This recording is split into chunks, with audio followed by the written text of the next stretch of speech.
Padra Vadodara highway પર ભાયલીથી પાદરાના ફૂલબાગ સુધી રોડનું ફર્નિશિંગની કામગીરી કરવામાં આવશે। સાથે પાદરાના પરણામી અગરબત્તીથી ફૂલબાગ વચ્ચે આવેલ ડિવાઈડરને ઊંચા કરવા માટે અંદાજિત રૂપિયા 1 કરોડના ખર્ચે ન્યૂ જર્સી આરસીસી કેશ બેરિયરની કામગીરી કરનાર છે। આ કામગીરી અંતર્ગત થર્મોપ્લાસ્ટ, માર્કિંગ પટ્ટા, વોર્નિંગ ઇન્ફોર્મેશન, સાઇનબોર્ડ વગેરે કામગીરી કરવામાં આવશે। જે કામગીરીનું પાદરાના ધારાસભ્ય ચૈતન્યસિંહ ઝાલાના વરદ હસ્તે ખાતમુહૂર્ત કરવામાં આવ્યું હતું।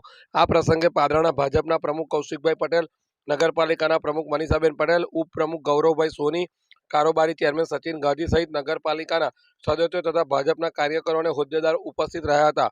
જ્યાં પાદરાના પરણામીથી સાંગમા તરફ નારાયણ પાવરટેક કંપની સુધી નવીન સ્ટ્રીટ લાઇટ તેમજ પરણામીથી જીબી સુધી જે સ્ટ્રીટ લાઇટ છે તેનું સમારકામ તેમજ નવીનીકરણ માટે આગામી દિવસમાં કામ પણ હાથ ધરવામાં આવનાર છે।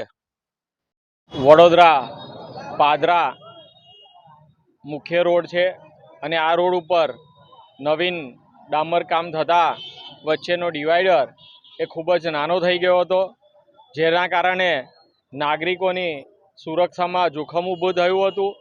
જેથી કરીને વડોદરાથી લઈને ભાયલીથી લઈને પાદરા ફૂલબાગ સુધી નવીન ન્યૂ જર્સી આરસીસી બેરિયર ઊભું કરવાનું કામ આજરોજ લેવામાં આવેલું છે।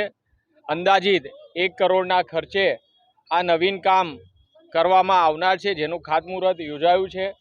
સાથે સાથે પાદરા પરનામી અગરબત્તીથી જીબી સુધી અને પરનામી અગરબત્તીથી નારાયણ પાવરટેક સુધી નવીન સ્ટ્રીટ લાઇટનું કામ પણ આવનારા દિવસોમાં નગરપાલિકા દ્વારા કરવામાં આવનાર છે। આ તમામ સુવિધાઓ એ નાગરિકો માટે ઊભી કરવામાં આવેલી છે। વચ્ચે ડિવાઈડર ઊંચું થઈ જશે તો ટ્રાફિકને અડચણ પણ નહીં થાય અને નાગરિકોની સુરક્ષામાં જોખમ પણ નહીં રહે।